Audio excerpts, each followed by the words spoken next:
to a special edition of the Cartoon Show. Greetings. What are you doing? What am I doing? I really couldn't think of it. Sorry we've been busy the last couple weeks. We've been pretty busy and got a camping trip sometime next week and all that stuff, so to say the least, we've been kind of busy, fellas. But today is actually going to be a little bit special for all of you. Yeah, so for those that don't know, a few days ago, we recently uploaded a little bit of a YouTube short, like with the countdown and a big launch promo for the 25th anniversary of Boomerang that happened on April 1st. And just to clarify, that is not a joke. It's not clickbait or anything like that. It actually did happen on April Fool's Day of the millennium starting in 2000. But since we made that short, we decided that, since Boomerang has been a part of our lives since we're huge Cartoon Network fans, we ought to do something a little bit special. In a way, we're going to kind of do like our own little history sort of thing. Well, not really history, more like a Boomerang retrospective sort of thing. Yeah, something like that. We're just going to be talking about Boomerang for a few minutes with all of you. So, originally, Boomerang started as a Sunday night or morning programming block on Cartoon Network way back when it started, beginning on December 8th, 1992, where they aired episodes of iconic Hanna-Barbera shows from both the 1960s and 70s. It was aimed towards a generation of baby boomers from that time. It's pretty intriguing to say that because Cartoon Network came out in October of 1992, so about a couple months after that, and then they just got a block right out of the gate. And then, of course, as you know, things changed over time with the network and all this stuff. And don't start talking about Warner Brothers Discovery dropping Cartoon Network in the comments, please. But since Cartoon Network were starting to downplay the classic stuff and stuff like that, they were starting to branch out into more of the more modern new stuff like Dexter and Powerpuff Girls and all that stuff. So instead of just getting rid of it completely, they decided to do the next best thing and to just turn it into a completely separate channel on April 1st, 2000. But Cartoon Network still aired Boomerang as a programming block every now and then throughout the time between its launch up till October 3rd, 2004, mostly to promote the separate channel. Yeah, and ever since then, Boomerang has just been kind of like its own separate thing and all that stuff. And its own little side thing. Yeah, so we kind of have our own little stories about it. I'm going to try to short mine up a little bit because I don't really have a whole lot to talk about it because more so, for me, I didn't watch Boomerang too much, like I didn't have on every day or something like that. I just had it on more so because of the bumpers that were coming on and all stuff. Because, okay, tell me in the comments below, how many of you guys thought that those bumpers were animated, completely computer animated or something like that? Tell me in the comments below, please, because I thought that was the case. But then in 2007 or 8, there was a YouTuber I discovered called Boomerang Kingdom. Shout out to you. Apparently, I saw a video of the ramp walkers, and I'm like, wait a second, are those legit? So I had to search it up, and there was little to nothing. But then, as years passed, it just blew up, and all of a sudden there's toys, listings of the cars, the toys, the lunch boxes, ramp walkers, figurines, and even the tricky trapezes. And the thing is, there's a bit of a problem, though. If you want to get those, they are pretty pricey, Yeah, because all of those toys you would see in those bumpers, well, half of them were actual pieces of Hanna-Barbera merchandise that they used for the bumpers. So, they filmed them in front of blue or green screens and put them into, different Boomerang color gradient backgrounds. I think, if I had to guess, I think they probably chose, a colored background, and I think they put the toy behind it. It just looked like they were just so easy to film or something like that. But then there were some other bumpers, like these ones with the Boomerang logo that you see. Those are completely computer animated. Yeah, so half of them were featuring actual pieces of merchandise for the Flintstones, Jetsons, Scooby-Doo, and others, while the other half were completely done with computer animation. And they were all done by the amazing team at Primal Screen. The late and now defunct Primal Screen, we should say. But there is something else. Yep. What you see right there is the actual Secret Squirrel Tricky Trapeze toy that was used on Boomerang. And I I do remember the Adam Ant one as well. Well, this one's actually more so of, and yes, these still work. So don't worry, these are not like... But I have to be very careful with these, because these are very, very delicate, and they actually... I actually had a Fred Flintstone one as well, but that one got completely destroyed, because these things are, like, super fragile. They're like, made of nothing but plastic. They have a very cheap plastic, because these were, like, made back in the 60s or 70s. I think they were the 60s, but there was also... I remember having a Yogi Bear one, too, but that one's just completely lost. So I had all 4 of them, but 2 of them are just no longer with me, but... Yeah, so just all of those bumpers, all of that fascinating eye candy is just what got me so distracted. And I looked at those toys in action. I'm like, man, I wish those things were real. Little did I know that they actually were real.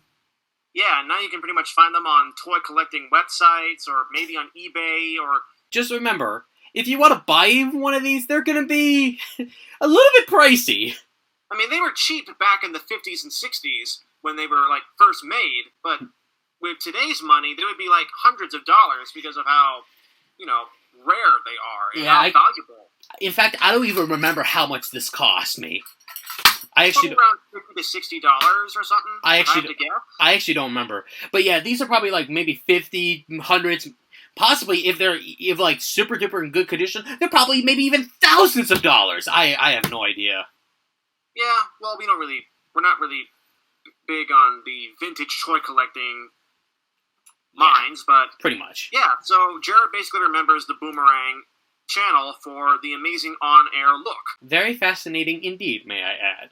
Now, for me, it was a completely different story, because I watched Boomerang a lot when I was a kid. Now, basically, Boomerang was basically, like, one of my favorite things to watch whenever there was nothing else good to watch during that time. I have to say that Boomerang would have to be, like, my first introduction to the classic animation from the golden age of Hollywood or the early years of TV. Fair. In fact, I think I watched Boomerang a lot more than actual Cartoon Network, because this was back when Cartoon Network was focusing on more of the newer stuff than just airing the classics all the time. I guess in a way we're kind of opposites, because I was watching Cartoon Network back, like, I first got into Cartoon Network back in, like, 2007 or 8, back when Chowder and Flapjack and Total Drama Island were, like, the big stars in the network. Back when that was coming on, I watched Cartoon Network, like, just for that alone back then. So, in a way, we're kind of opposites. I was watching the new stuff, he was watching the old stuff.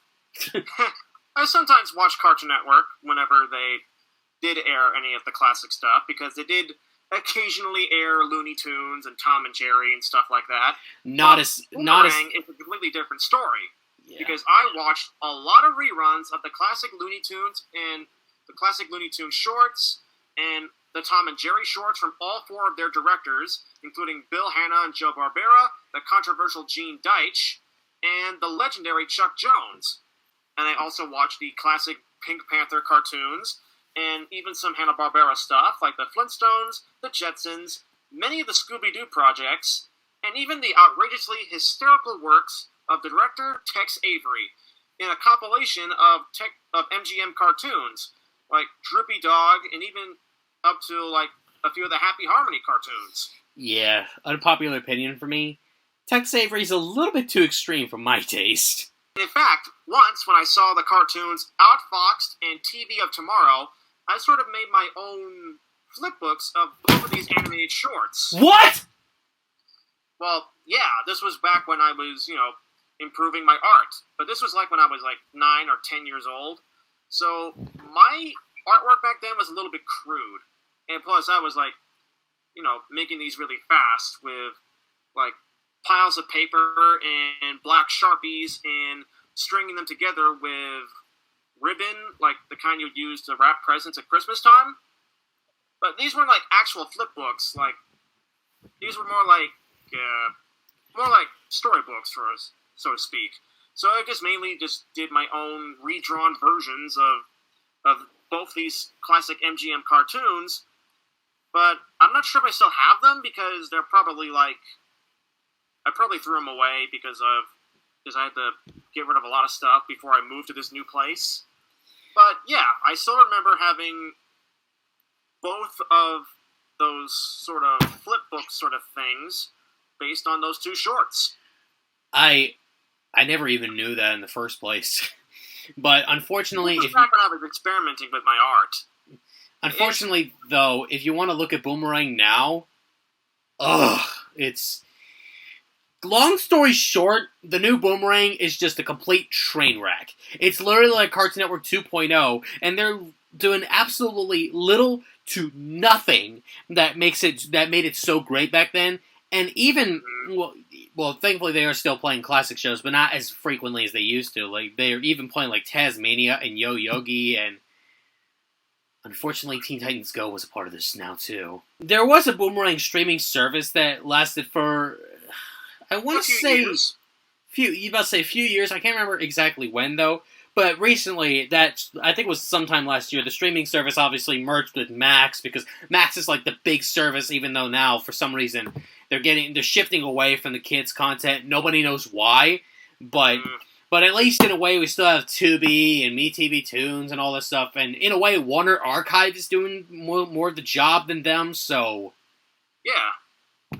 Whatever floats the boat. Basically, there's still other places to enjoy a lot of the classics that you grew up watching on Boomerang, or what your parents grew up watching back when we didn't have streaming services and phones and tablets and flat screen TVs. Pretty much. Yeah, but what do you guys think of Boomerang's Days of Glory? We would really like to know. So just let us know what you guys thought about the glory days of Boomerang, and not the 2015. I think it was 2015, wasn't it? No, it was 2014 when they announced 14, thank you. So it was 2014. So think about this, not 2014. Think about that in the comments below, and just let us know what you guys thought about it. And we'll see what you guys say. Yeah. Until then, that's all, folks.